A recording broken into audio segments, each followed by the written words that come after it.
problems of the heart only constitute 20% of the entire arterial problems. 80% problem is because of brain attacks, because of these sort of manifestations, leg attacks and abdominal attacks. So if we are looking at the patient as a whole and blood vessels as a whole, then we can actually save these patients and treat them in time. Now, coming on to the third component, which is the symptoms of venous disorders. Now, the veins are, especially the leg veins, are of two varieties. So, if I have to give an example, it's like if you have a highway and you have service lanes. So, the way the blood flows back, you have a venous highway which is embedded deep inside the muscles of the leg. So whenever you're walking or sitting or standing, these muscles contract and they push up the blood back to the heart. And then you have service lanes, which are veins which run under the skin. They are above the muscles. So their only way the blood can move forward against gravity is by these valves. And these service lanes actually drain, or they connect to the deep veins around the groin. And there is a valve again which will only allow unidirectional blood flow. If that valve gets deformed or damaged or weak, what happens is, because of gravity, the blood starts pulling back into the superficial veins, and this causes dilated visible veins, leading to venous congestion and leading to pain in the leg, swelling in the leg, and sometimes even ulceration and blackening of the skin, which the disease is known as varicose veins, and this is very common. And it can be treated without surgery very easily in a OPD setting. Now, the other more sinister problem or the symptoms are related to the highway or the deep vein.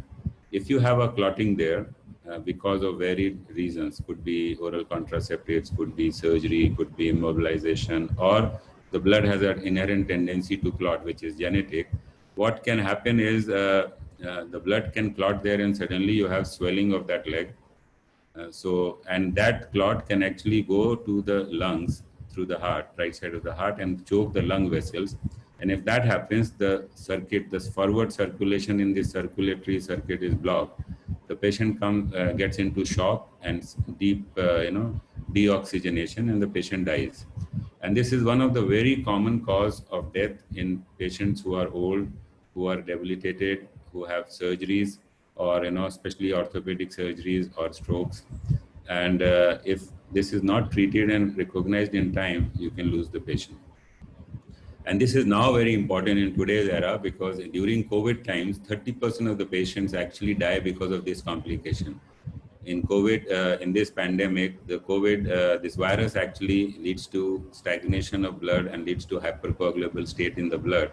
And this leads to clotting in the vein, and then this clot moving to the lungs, or clotting in the lung arteries, and this leads to sudden death in these patients. So now, after many autopsies, we have found that this was one of the leading cause of death in COVID patients. And now we've been wise enough to give anticoagulant therapy right at the time when they are admitted or when we diagnose this. So in general, I've told you the entire circulation and peripheral vessel, carotid, and venous disorders, and how do they manifest and what are the symptoms. So it is a big spectrum of symptoms, because the vessels are at many places and they cause different symptoms there. But the good thing is the awareness is very important. That's why we are running this series, that patients and doctors should get aware what is the problem. And if they have a problem, we should treat it right in time. And then we can prevent a lot of deaths. We can also prevent a lot of complications. So they are more important or as important as the heart disease. So this is the time the next wave of vascular medicine or cardiology has started. So and the risk factors are same, which I've told you, and there are some more additional risk factors. So that is why it's very important now that we should understand human body or as not compartmentalized into heart, brain, lung, kidneys, legs, but it is one. We should understand this disease as a disease of blood vessel, and we should look for symptoms at every site. We should treat the entire vasculature as it is, as one unit. Long back, there was a very famous physician and scientist by the name of William Harvey.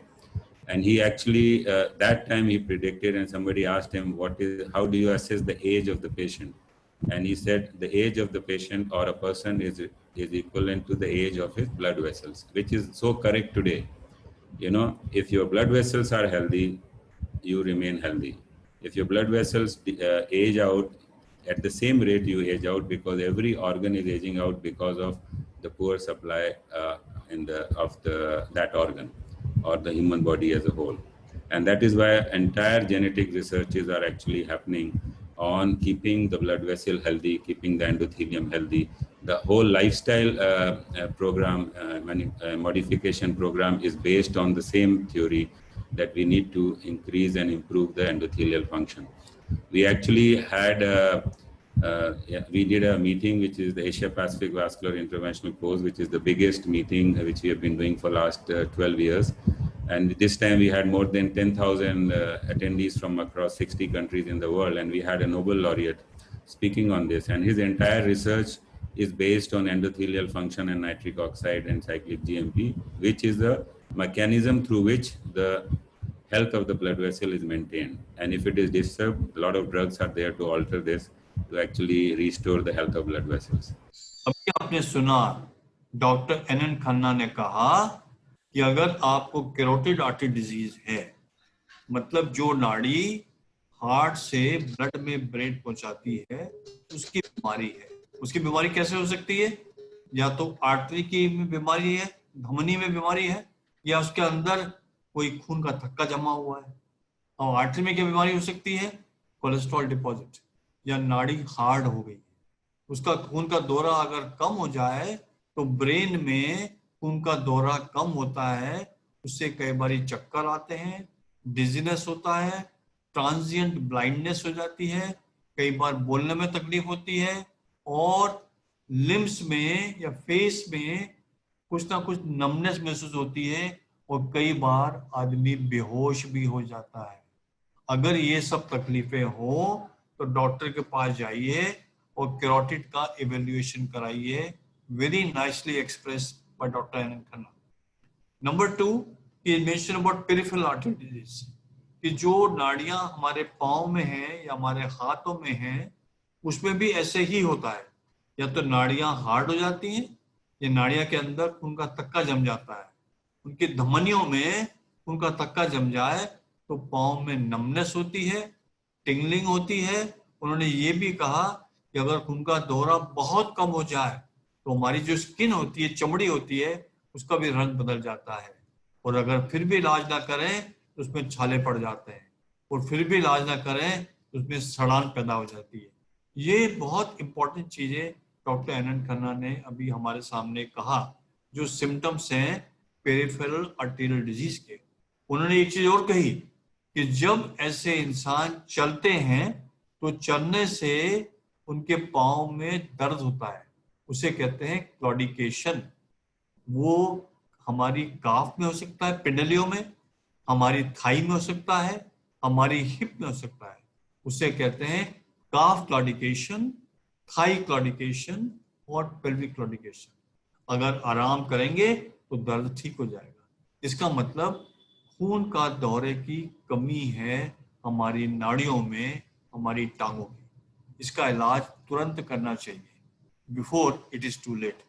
और third चीज तो doctor NN ने कही वो Venus के बारे में।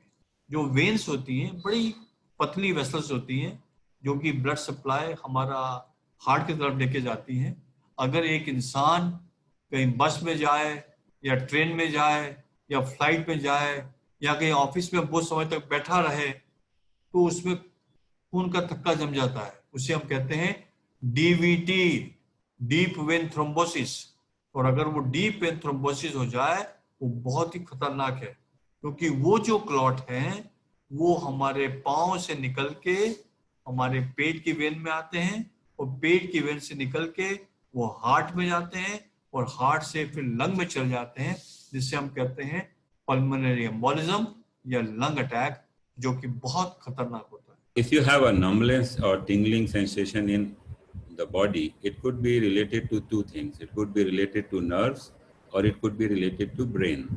So if you have a numbness and tingling, say in one leg, and you have a back pain, it could be because of nerve compression. Or if you have it in your shoulder or one arm, it could be related to a cervical cord or nerve compression.